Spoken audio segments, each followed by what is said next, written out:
First of all, congratulations. Getting your offer accepted is such an exciting milestone, and I'm so happy for you. The very next step is the 10-day inspection period, and I want to explain how this works because it's really designed to protect you.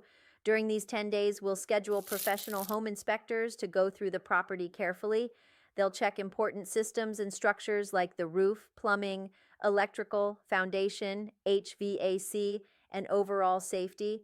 You'll also get a detailed written report with pictures and recommendations. Once we have that report, we'll review it together.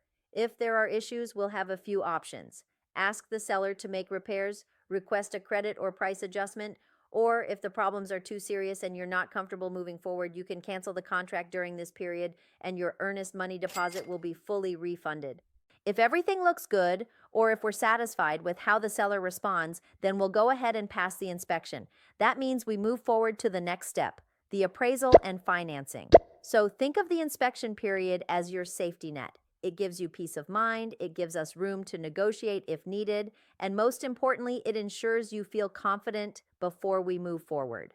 Again, congratulations on reaching this stage. I'll guide you through every step so you're never alone in the process.